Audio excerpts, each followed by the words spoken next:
L'option GFC, généralement, elle est destinée à former des étudiants un peu dans les métiers de la finance et d'audit,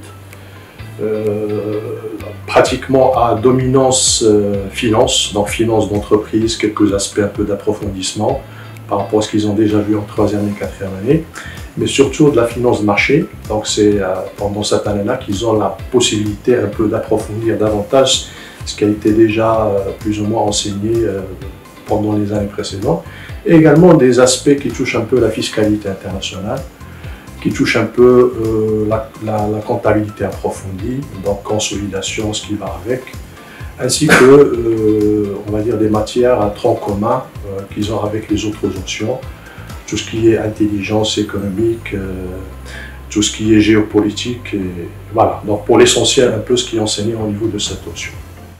Nous avons 2 grands modules composés chacun de 3 éléments de module. Le premier module, intitulé La finance de groupe, composé de 3 sous-modules. Le premier sous-module, Consolidation des comptes. Le deuxième, Montage et ingénierie financière. Troisième, Évaluation des entreprises. Le deuxième module, Comptabilité et finances internationales, est composé lui aussi de 3 sous-modules. Le module normes comptables internationales, les IAS et les IFRS. Le deuxième sous-module, Gestion des risques financiers. Et le troisième, Fiscalité internationale. Les modules d'ordre général ou transversal, le premier module intitulé Environnement international de l'entreprise, composé de 2 éléments de module, intelligence économique et géostratégie et politique, bien évidemment, c'est le deuxième sous-module. Le deuxième module, logiciel de gestion, composé de 2 sous-modules, logiciel de gestion intégré et simulation d'entreprise. Les méthodes et les techniques d'enseignement sont diversifiées à des cours, bien évidemment, magistraux, des TD, des TP, du travail en équipe, du travail de recherche sur terrain. La formation GFC requiert une expérience professionnelle en entreprise dans le domaine de la finance.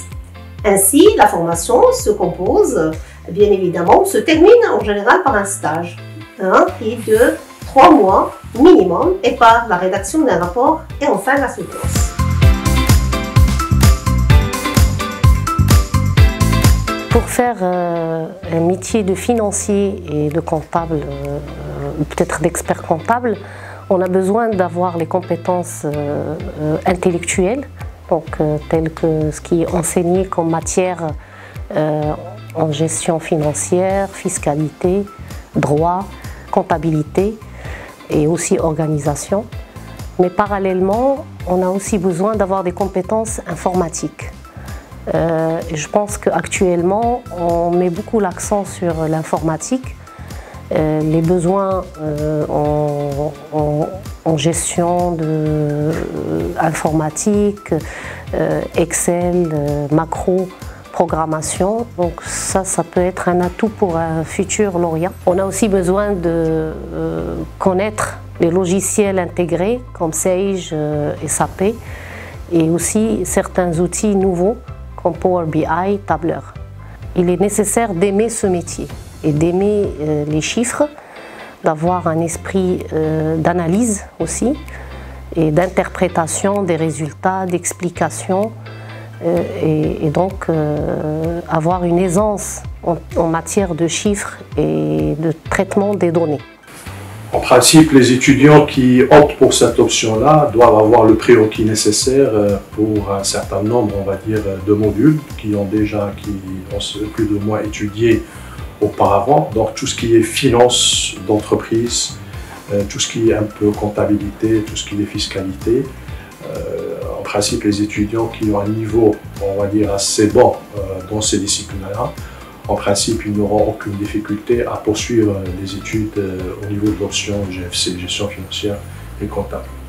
Et cette option requiert de solides compétences en management, en comptabilité, en mathématiques, en statistiques.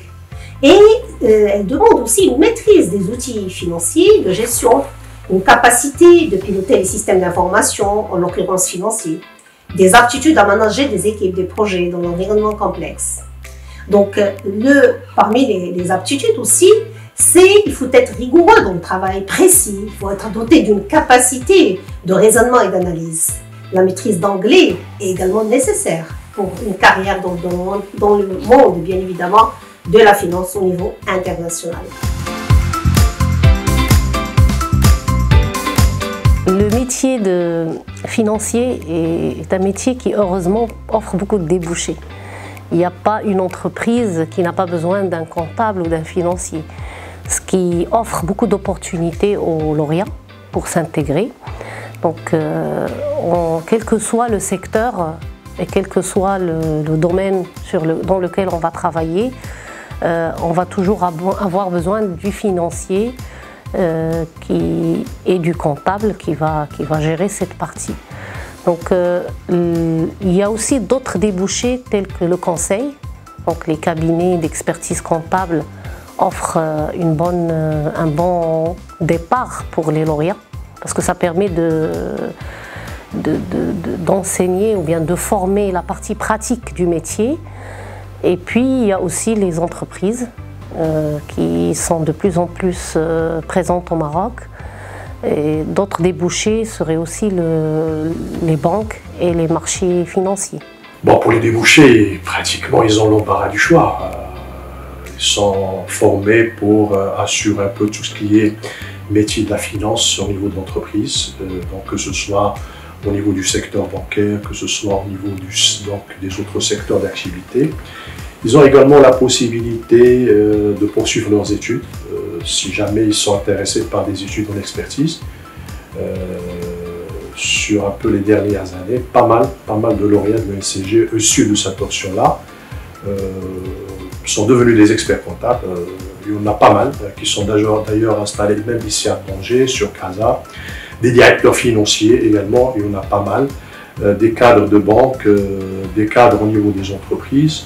Et même, il y a même quelques cas qui se sont un peu aventurés au niveau de la création d'entreprise. Donc, ils ont leurs propres affaires. Nombreux métiers s'offrent aux étudiants, aux lauréats plutôt, de la gestion financière et comptable.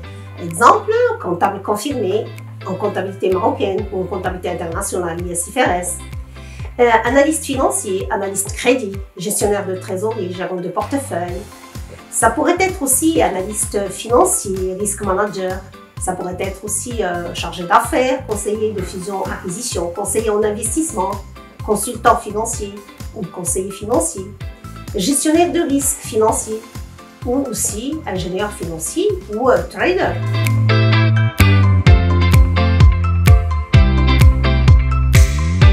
Pour réussir dans le monde de la finance, il est nécessaire d'avoir des capacités techniques organisationnelles, mais aussi il faut se doter de grandes capacités telles que l'empathie, l'attitude positive, le sens de l'écoute, le sens de la communication, de la négociation, la bonne connaissance surtout du fonctionnement général de l'entreprise.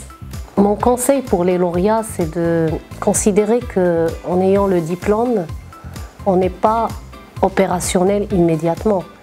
Il faut toujours commencer à bas d'échelle, continuer à se former, continuer à apprendre et toujours chercher à améliorer ses compétences par la formation théorique parallèlement à la formation pratique. Et aussi ne pas être spécialisé dans un domaine précis, c'est-à-dire il faut toujours chercher à faire des passerelles entre la comptabilité, la gestion financière et le contrôle de gestion. Ça permet d'avoir une vue très large sur le métier et d'avoir des possibilités d'évolution très faciles quand on connaît tous les aspects de ce métier. Bon, j'encourage vivement les étudiants à opter pour cette option parce que d'ailleurs, au niveau des statistiques, toujours le nombre le plus élevé d'étudiants, on le retrouve au niveau de l'option GFC. C'est vrai, les conditions ne sont plus les mêmes, mais quand même, ça reste quand même une bonne formation. Et ça reste, on va dire, un profil qui est très convoité par le monde professionnel.